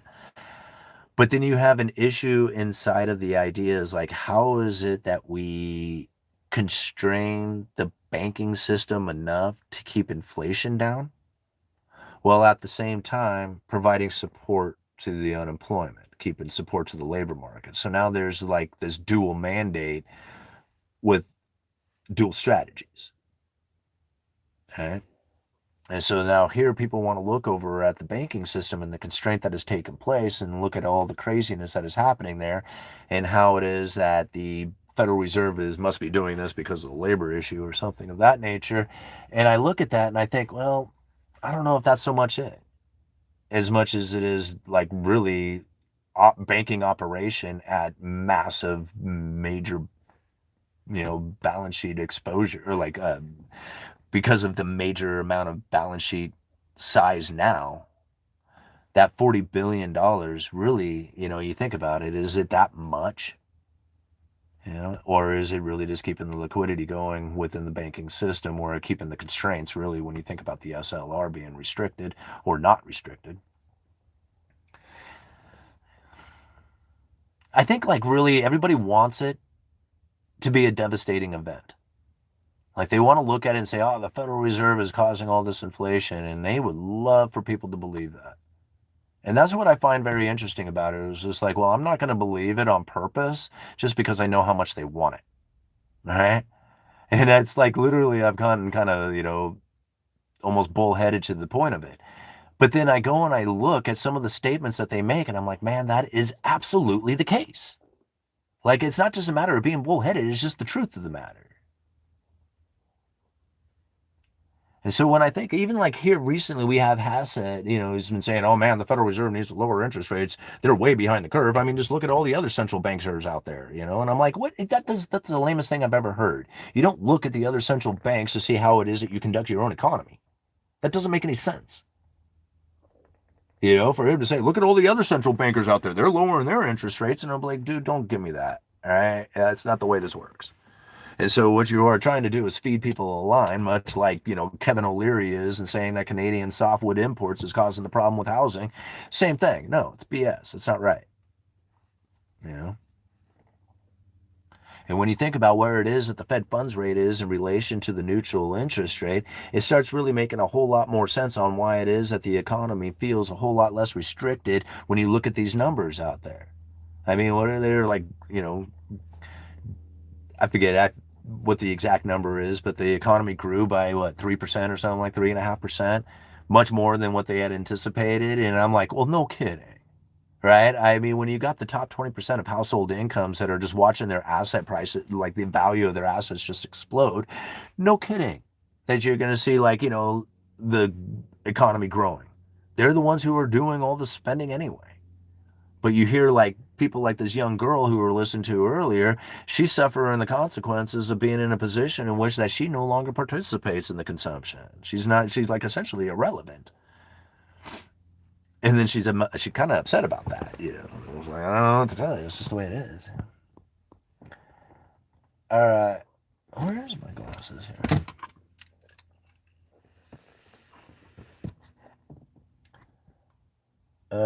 Looking like Mr. Magoo is a policy. It is. Looking like it is. You know, they put on their Mr. Magoo hat and go out there and they dance around and they bump and they're like, look, oh, we're screwing things up. It's not right at all. If countries are losing populations and immigration is declining, is it poor indicator to look at lumber? No, I think lumber is a great indicator to look at because it's literally like the indicator of manufacture of all manufacturing. I mean, you can look at copper and concrete and all this other stuff. Like, I don't know how people say, dude, you need to look at concrete. It's first. And I'm like, how do you look at concrete unless you know somebody who's in the concrete business? Like, there's no indicator. I don't know. Where do you go to the concrete index or something? I don't know where that is.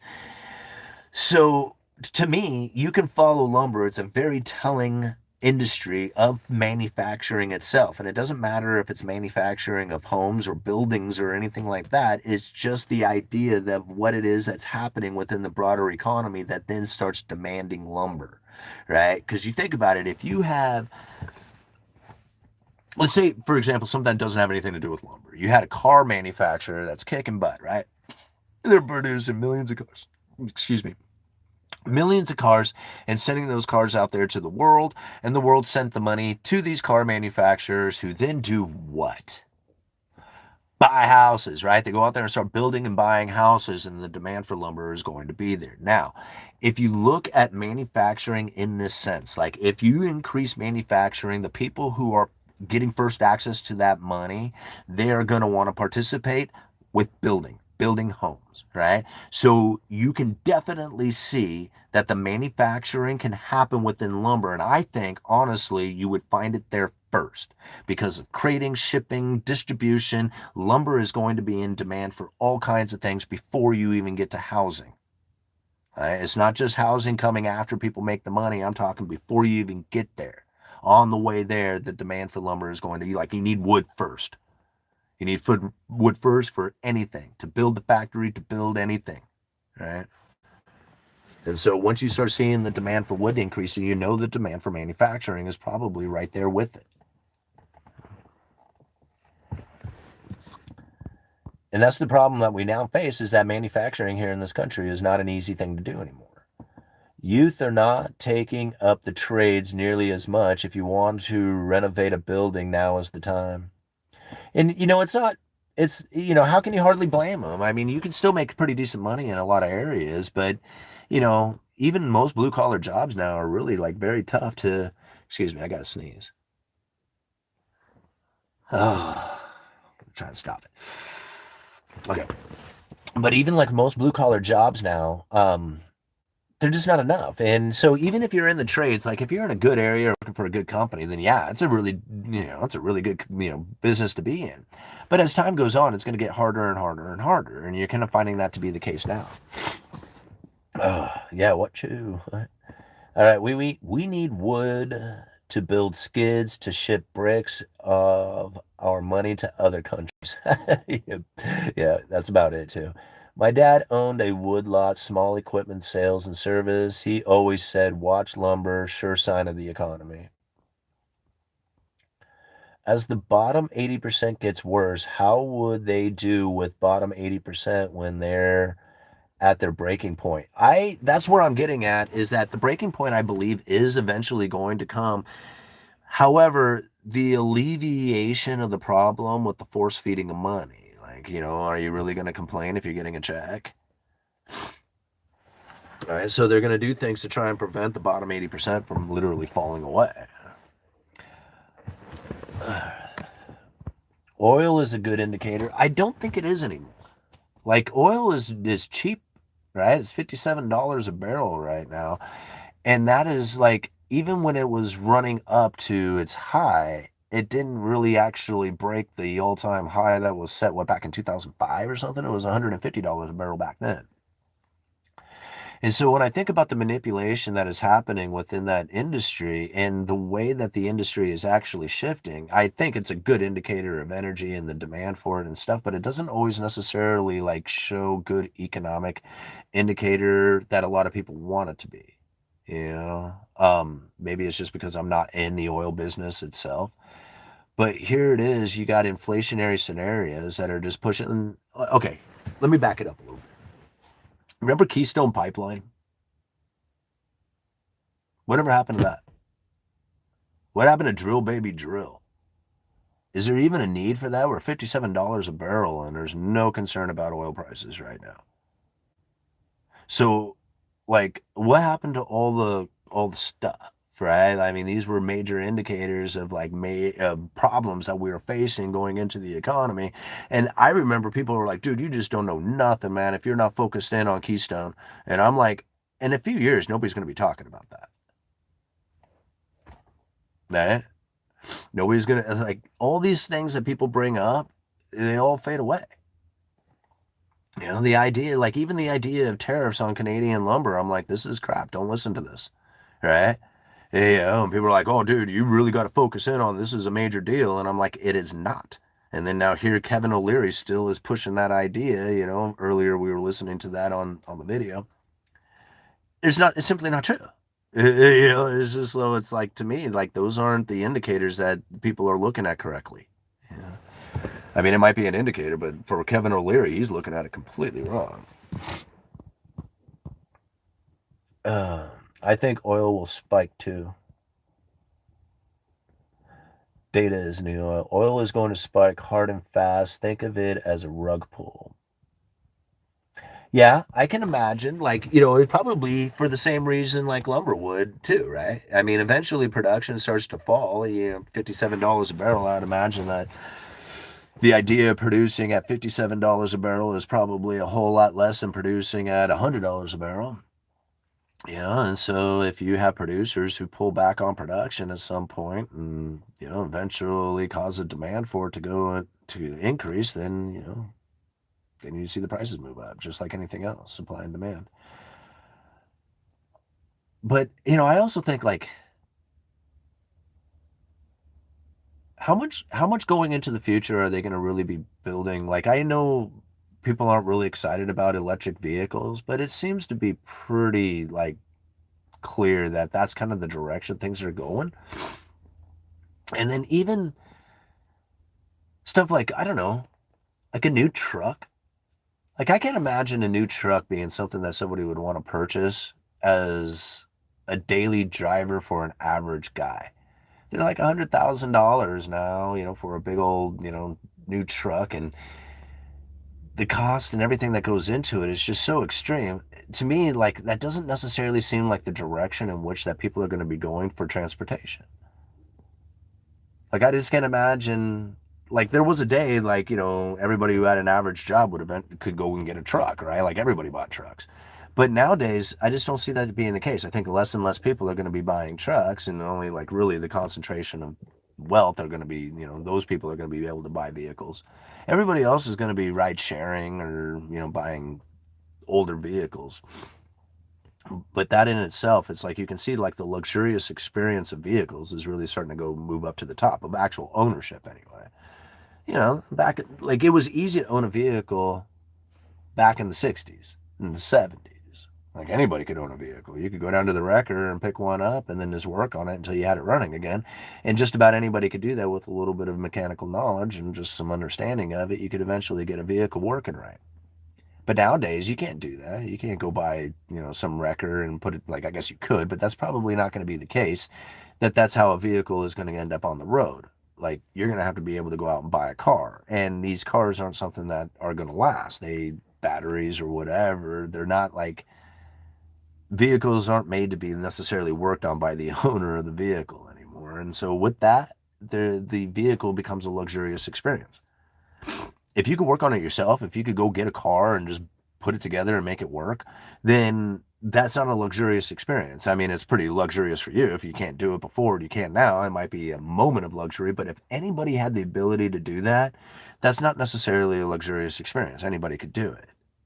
As time goes on and the limitations of people being able to access a car, even through something as simple as just going to the wrecking yard and picking one up and working on it, that means the concentration of vehicles goes to only the people who can afford them. Oh, man. Feel my nose running here. What are we at? An hour and a half into this with 103 likes. Thank you so much for joining in on today's live stream. I think the first half of it was much better than the second half was going here, but I enjoy the conversation that we're having, that's for sure. Right, UE, new vehicles are expensive relative to income. Going to see auto plant closures. Yeah, I mean, excuse me. Oh, man. Okay. I just feel like I got to sneeze really bad. It stings. All right, here we go. 100K for a truck is wild. Yeah, it is, right? Simon, this was a great live. Well, thank you very much. I appreciate it, guys. I really do. I wanted to kind of stick to like some of the Cantillon effect stuff that we were like addressing earlier today. Like every single article, everything that I read now, I can really kind of just pinpoint it down to economic forces and how everything that they are describing is literally a symptom of the problem that we now face of ever increasing amounts of new money. Once you know that, once you see it that way, it makes everything so much clearer and easier to understand. Like this poor late girl with the politics and the idea of homeless in California and all the money that was spent on it. And I just think you just literally were describing the heart of the problem with my money, my parents' money, the taxpayers' hardworking money, all this money going into California separates the rich from the poor. And that's the reason why you have such massive homelessness. It's easy to understand it once you look at it that way, but it's very difficult to understand it. It's like, what do we need to do about the politics? Right? It's because there's nothing you can't do. You can't. Unless you vote for somebody who's going to turn off the new money and force everybody into pain and misery, there's nothing you can do. All right. Because people keep citing the loans. I would say look at the sun to sneeze, but you probably haven't had sun there in months. No, we had sun yesterday for a little bit. And it's pretty well overcast right now, so. Trucks are 100K because of financing. An average IQ person just goes with monthly payment. I don't think so.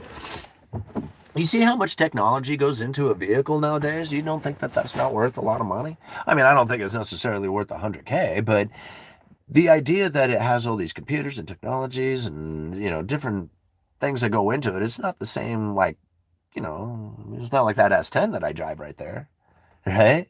It's not even the same thing. I mean, it's 100 times the vehicle that is.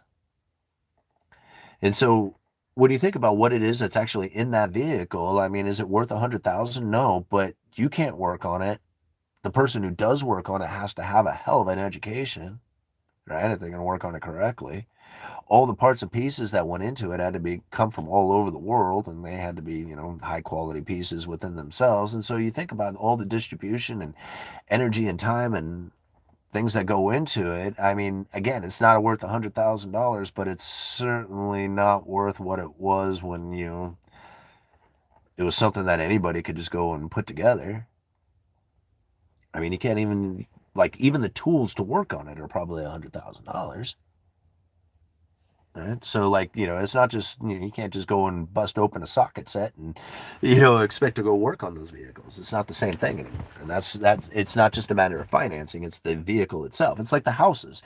We used to have plywood, you know, essentially a plywood shed that you would live in. I mean, it was a very simple structure that didn't take a whole lot to actually construct. Well, nowadays, houses are much more complicated in the way that they are put together. So when people say, oh man, a house back in the day was only, you know, $50,000 and now they're, you know, $350,000, and it was just like, well, granted, there is a lot of inflationary pressures that have gone into that, but then again, the house that was built back in the 50s is not even the house that is built today.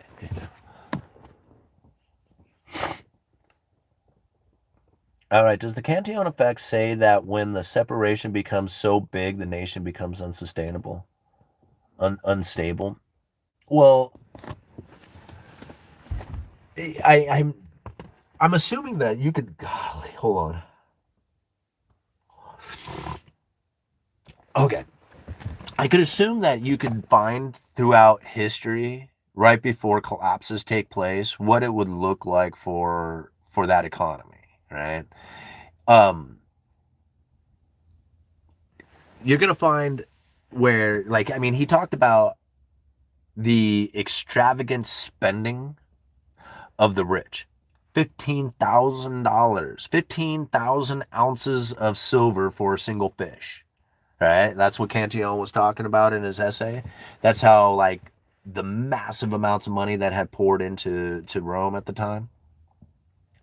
Well, you think about that for a bit, right? Like, how would a society imagine Vegas everywhere? Have you ever been on the strip of Vegas? Like, it's expensive. You can go down in a hotel, like $25 for a bottle of water, you know, it was like $12 for a cup of coffee. These things are like outrageous when you think about like what it is that they are charging for the location that they're at. But the reason why they're charging that much is because of the massive amounts of money that is in there. So this is the unfortunate situation that you would face, is that the the inability for people to then acquire what it is that they want in their life, but then you have a whole group of people out there who are just spending lavishly. So is that unstable? Well, yeah. Can you imagine Vegas everywhere? Like that sort of like lavish spending, and then the same thing, like the massive amounts of homeless and in depression within the people themselves, not able to acquire enough to actually compete against that lavish spending. And so, yeah, that's, I mean, it's not described in a way that says, here, let me describe all this like horrid event that comes from it and this scary aspect of it. But they do talk about how the lavish spending and then, like, you know, essentially depriving the people of the ability to acquire that in their life, you know, having to leave, you know, essentially like immigrate to other areas. Yeah, he just basically talks about the direction it goes until the new money turns off. That's the way I see it. It was just like, if you have ever increasing amounts of new money, eventually it's going to turn off. Like if you are at war and you're conquering these other nations and then taking their money, if you don't take another nation, eventually that money is going to get distributed out there to the rest of the world as you buy the production of the world, right? And the way that Cantillon described it is like, even in that sense, if you make these other nations pay, you know, contributions back to the original states. So like, you know, Rome took over all these other nations, and as they were buying the production of those other nations, they were making those nations pay them subsidies and what, or not subsidies, but, you know, contributions or whatever, taxes, I guess, you know. And by that, they were able to pull that money right back into their location again, into their economy. So they didn't really lose a whole lot of it, but eventually that is what's going to end up happening if you can't bring in ever increasing amounts of new stuff, right? So eventually, even though you had the ability to do it at one point, you're going to find that the production of other nations are going to start getting cheaper at some point. And if you don't conquer them as well and take theirs, then eventually the money is going to start to dissipate. You know, it'll start moving out. All right. I just want a Mad Max gyrocopter. That'd be cool. I'm in Japan right now and I want to buy a house here. They're trying to make laws to make it illegal for foreigners to buy houses. Huh.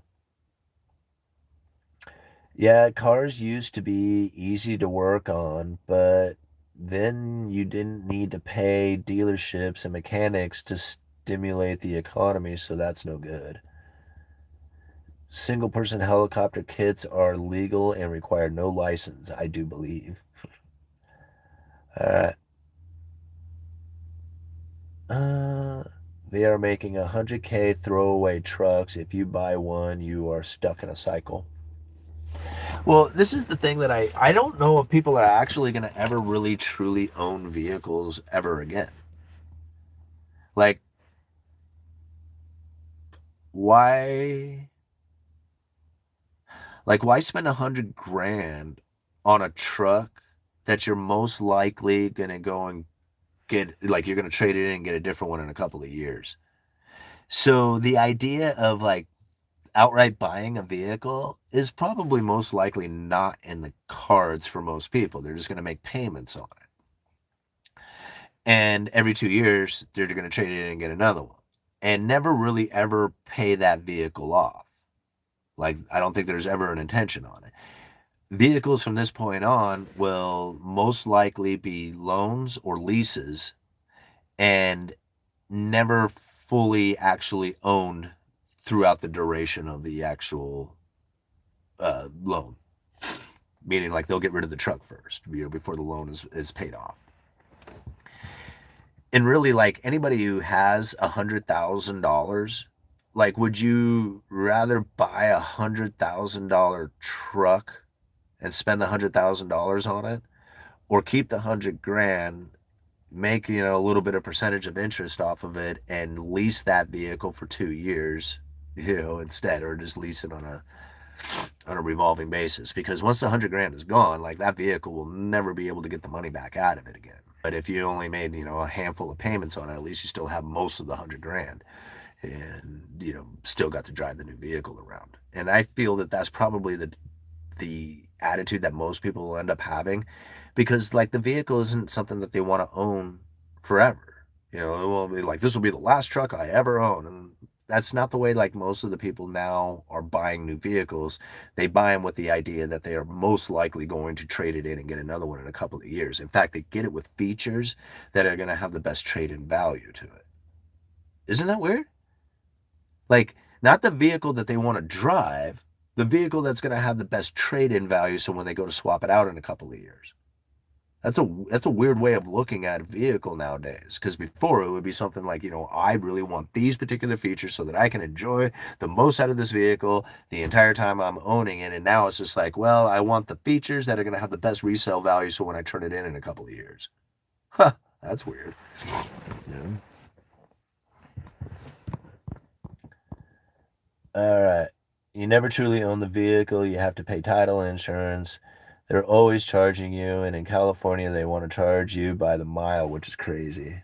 Well, actually, I think it's probably like, insurance and stuff like that, I don't know. But, like, when it comes to taxing, because they tax gas, because that was pretty easy to do. Like, you tax gas, and then that's all the vehicles on the road. But now you got electric vehicles that aren't using gas. So, like, they get to use the road, but they don't pay the gas tax. And then really, like, why should you have to pay if you're never really driving that much anyway, And so if you are, like, paying, like, I think paying as you go, that's really where I think, like, digital currencies, like, kind of skip into this, but segue into this digital currencies. But I think this is really how digital currencies and tokenization can really benefit our economy and the average everyday person by only paying what it is that you're actually using. So, for example, let's just use insurance for an idea. Like, you're driving down the road, but if you happen to be driving in a very, like, safe manner, you pay lesser, right? You're driving the speed limit, good. You get over into the fast lane and you're cooking along, doing 10, 15 miles over the speed limit, your insurance starts to go up. You start paying a little bit more as you're doing it, right? You're in a position in which that, hey, you're going to pull over to the side to let traffic go by, clear out the roadway a little bit, then yeah, they're going to give you a better rate because you were doing that. These are the type of behaviors that will just generally guide people into, like, they're conducting themselves appropriately, whatever that's supposed to mean. But you could do it on the fly, right? And so as you know that you're going to get charged higher rates because of the inappropriate behavior that you're that you're doing, you will just naturally want to conduct yourself in a way that just gets the best rate, instead of waiting to get caught, essentially, And I don't think that's necessarily, like, I say it's not a good or a bad thing. It's just a thing that is. And could that benefit the people? Yeah, think about it. If you could figure out a way that you wouldn't have to pay the high rates that everybody is forcing you to pay because they speed and they wreck their cars and they do all this other stuff, but you are conducting yourself the absolute most appropriate way, and you got evidence of that, then you would probably end up being able to acquire the best rates for that, right? And although this is surveillance and tracking and tracing and all that other stuff that goes with it, that's happening anyway. That's going to come no matter what. And I'm like, fall forward into it, or, thinking that, just accepting the way it is. I drive an old vehicle. There's no way they're tracking this thing. You can check my cell phone.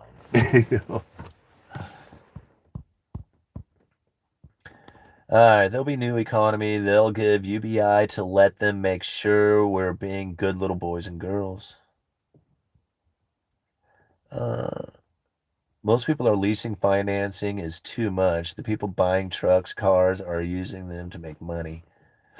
Yeah, pay as you go is the fairest, but if they don't get enough taxation, all bets are off. We can travel in an automobile. Simon, why have you said the Fed can't take interest rates negative? Does the dollar being, well, they could. I didn't say that they necessarily couldn't take it. I said there's no real evidence that would do any kind of real benefit to the economy. And I think that's the difference inside of it. Like, it can take interest rates into negative territory, but there's no real evidence of that being an actual benefit. Here's the problem with low interest rate environment. Hold on, let me finish the question here. Currency play an important factor. Does digital currency allow the Fed to have negative interest rates? I believe that it will. Yes, it will allow the Fed to go into negative interest rates. But here's the thing. A low interest rate environment is actually deflationary. And I don't know how many people realize that. And Dr. Lacey Hunt talked extensively about this. When you have a return on capital investment that is very low because of a low interest rate environment, it can actually turn into a negative return on capital investment after inflation. So if you can imagine the inflationary scenario, but then you have a return on your capital investment that's just very small, then you didn't beat the inflationary scenario. That's deflation, right? Well, in a negative interest rate environment, that's exactly the case. And so you have a deflationary scenario that would occur in a negative interest rate environment that I don't think a lot of people are quite aware of. As far as the idea, when you initially do it, it will be very stimulative in that sense that, people are like, oh man, look at this negative interest rate. We can borrow all this money and go out there and just, spend this. But the return on capital goes negative. And that over time will slow the economy down majorly. Right? That's the problem we were facing prior to the COVID. Was a low interest rate environment that was actually a deflationary pressure. This is everything that the Federal Reserve was. The problem with the Federal Reserve was that they had too low of inflation expectations that was interfering with the monetary policy, with the neutral interest rate being very close to the lower bound of zero. All that stuff gets eliminated when they have high inflation. Elevated inflation expectation, and elevated interest rates saved the Federal Reserve. And I understand that there's a lot of people out there who would disagree with that. A lot of people who say, oh man, you really just don't understand the Federal Reserve and their monetary policies and the inflationary pressures that come from it and all that other stuff. And I get it when people say that stuff all the time because of the mainstream media and the narratives that are put out there. And then definitely a lot of the online economists who talk about the devastating effects of the Federal Reserve and what it is that they're doing. But I've read through these documents so many times now that I cannot hear it any other way other than the words that the FOMC has used. This is the people who vote on monetary policy. I've shared with the audience here so many times information and a theory that is not shared anywhere else. The Federal Reserve was looking for elevated inflation and inflation expectation to get the neutral interest rate up off the lower bound of zero. Now, the R star is essentially where the Fed funds rate would be if the economy was operating at its potential alongside low and stable inflation and full employment. That is very low. But if you add an inflationary scenario to it, it forces the Federal Reserve to raise the Fed funds rate up in order to combat that inflationary scenario. And with that inflation, the Fed funds rate can now be much more elevated and neutral. That is the ticket. If you can understand that, you would understand a lot more about monetary policy and how it is that the Federal Reserve is using that inflation for their benefit. That's very difficult. I get it. I know that's hard. It took me a long time to actually figure that part out, especially the R star thing, because it just doesn't make any sense. And there's really very few people out there who describe it very well. But knowing that it was their problem going into COVID, knowing that that was an issue that they were facing, that they wanted to fix, and now here it is, that problem is solved, I think to myself, man, they got exactly what they were looking for. And most people would disagree with that. And I'm like, okay, you can disagree with it all you want, that's fine. But the Fed is now sitting in a position in which that the Fed funds rate is going to be much higher at a neutral position than it has been in 20-something years. And that is saving their Fed funds rate. That is saving the ability for the Fed to even communicate about the Fed funds rate. Oh, that's hard. I get it. Like that bit of information is so esoteric in such a way that you have to have so many pieces and ideas of what it is that's happening within the economy in order to put all that together. But once you do, you won't be able to see it any other way. You'll look at the Federal Reserve in a whole different fashion, and you'll be thinking, man, they definitely got what they were looking for. Yeah. I mean, think about it. They had an entire document called the Makeup Strategy, where they were going to let inflation run extra hot, extra long for an extended period of time. They had an entire document dedicated to just that, just that idea. So, to think that they didn't receive in the economy what it is that they were looking to get, I mean, that's not accurate at all. This was very much what they were looking for. All right. How many people had to die and have their lives ruined for the monetary policy? See, that's just the thing, Josh. You knew it was coming. I mean, I don't know about the death part of it, but you knew lives were going to get ruined. It's not like you weren't warned. In fact, being warned and not listening is whose fault, right? I mean, who's going to admit to that? When you're being warned and you choose not to listen, don't listen to the Fed. They don't know what they're talking about. They were warning you. They said it straight up. And then people chose not to listen. I don't get it. They straight up hold on. Right? Where is it? I've shared this with you so many times now. You guys are going to get annoyed with me, but where is it here?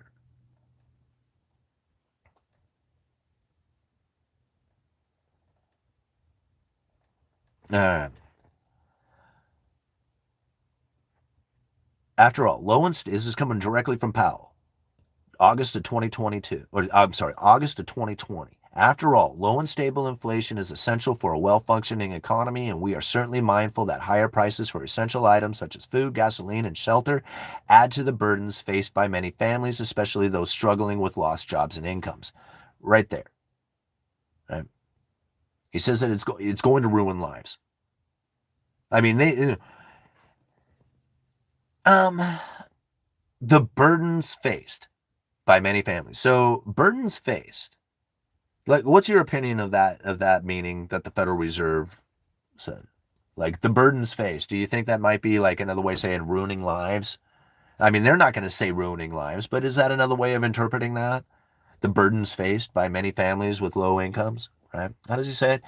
The burdens faced by many families, especially those struggling with lost jobs and incomes. He said it right there. Going to ruin lives.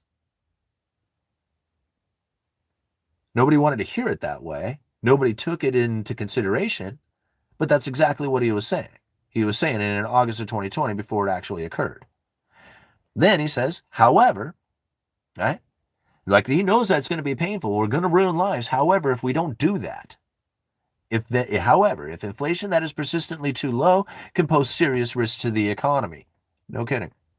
So what you would rather have is inflation that is persistently too high, ruins the lives of people because it's a burden faced by many families with low incomes and lost jobs. However, if you don't do it, right, it'll pose serious risks for the economy. You mean it'll pose serious risks to all the rich people out there? Because you're talking about all the poor people who are going to suffer from this. However, so it wasn't like the people weren't warned. That's why I try to share it on this channel constantly. It was just like, man, these are the warnings that the Federal Reserve was trying to lay out for the people to hear ahead of time, but nobody wanted to listen to it. Everybody was like, don't listen to the Fed. They don't know what they're talking about. And I mean, like, you do realize that they're talking about raising the inflation expectation in order to save their monetary policy. And then you come back and you tell me, dude, you don't know anything about what money printing does. And I'm like, okie dokie. Yeah, I mean, go position yourself. All right, make the poor pay for it. Burdens faced equals can't afford to be legal. I don't know why I'm laughing at that. That's not funny. All right. I'm talking about the trigger they used. I knew in 2019 something was coming. I didn't know being young and healthy was going to be part of it. If we get another 2019, what's the new trick? If we get another 2019. In what way? War is a common one. They warn you and you do the damage.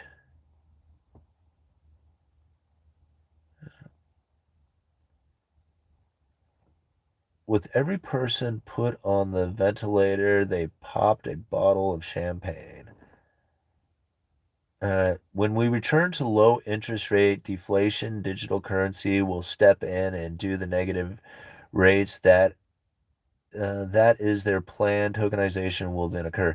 Yeah, I wouldn't disagree with that. I mean, that's probably the case, but how far out in that is going to be the question. But I mean, I would assume that would be an eventual outcome, yeah. Rename QE is the next trick. Well, here's the thing. Like, I don't call it QE because they're not looking to stimulate the economy. That's what drives me nuts about it. It's easy enough to stimulate the economy. You just have to lower interest rates below the neutral level, right? And this will be somewhat stimulating to the economy. However, people look at the QE as some sort of stimulating effect, and I'm like, that's not even stimulating. It doesn't even really work. Like, if it worked, then quantitative easing 1, 2, 3, and 4 would have worked. But it barely worked. It barely worked at all. In fact, it created more problems than solutions for the Fed as far as trying to find an inflationary scenario. This was taking the Fed's balance sheet of $850 billion to over $4.5 trillion. It quadrupled the balance sheet and failed to produce an inflationary scenario. Like, quantitative easing is not stimulative. I don't know where people get that. It's not. Never has been. Probably never will be. And I know that for like people that like, you know, like, what? No way. And I'm like, just go and look at history. Just go and look at 2008 and the attempts of the Federal Reserve to stimulate the economy with ultra low interest rates for a significant amount of time going into the future, with the promise of buying assets to an extreme level. And it barely produced inflation. It barely worked. In fact, it didn't work at all because it ran consistently under the 2% target, and they had to come up with a makeup strategy to try and get the inflationary scenario to be elevated. That's how bad working at the lower bound of zero is. That's quantitative easing, right?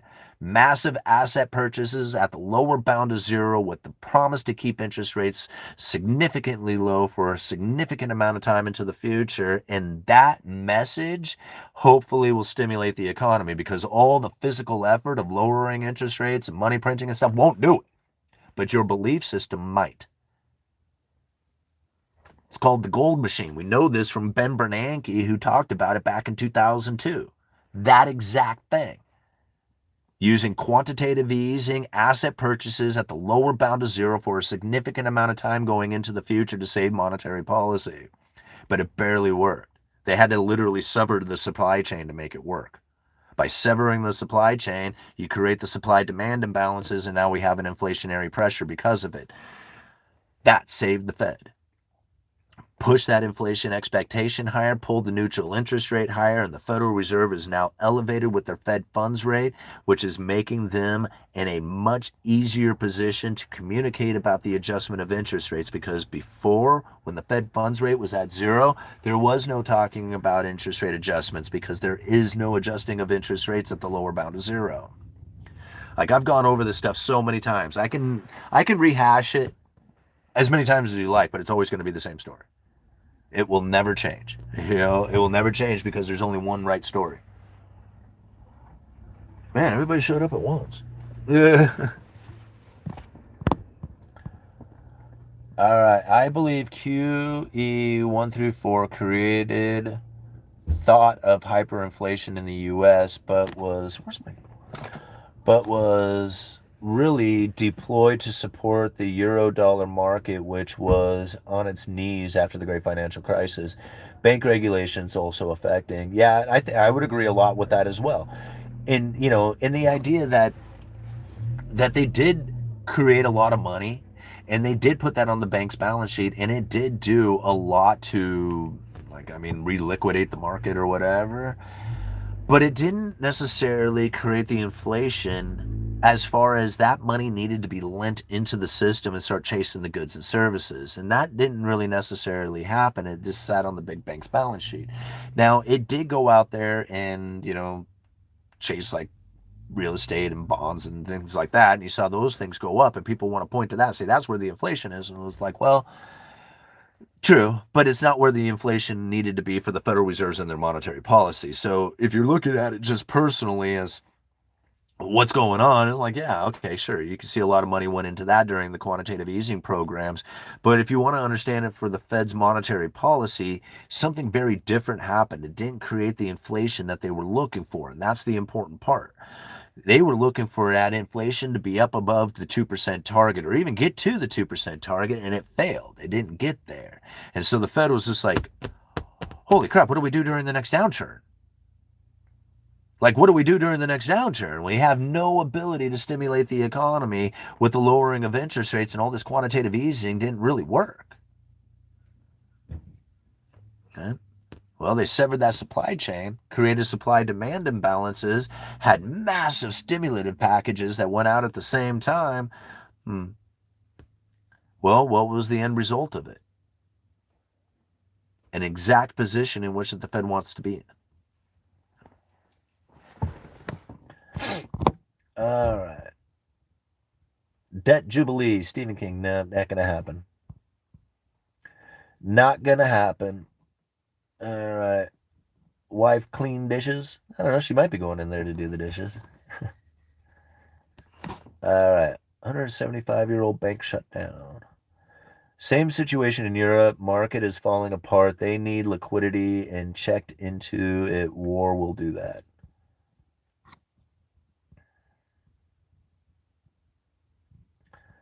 All right. They couldn't affect another of the population. For people like the banksters, gotta bail out. Debt Jubilee will not happen. I just bought a dishwasher. I love my luxurious lifestyle. That's cool. They think you're talking to yourself. All right, let's go down here. All right, guys. What time is it? 2 hours into this. All right, we're going to give it like another 5 minutes, and I'm going to call it quits. Besides, my phone is dying. I only got like 10% power left here. All right. Can you explain the mechanism of a high neutral rate and Fed funds rate below the neutral rate being a stimulative environment? Okay. So, okay. If you had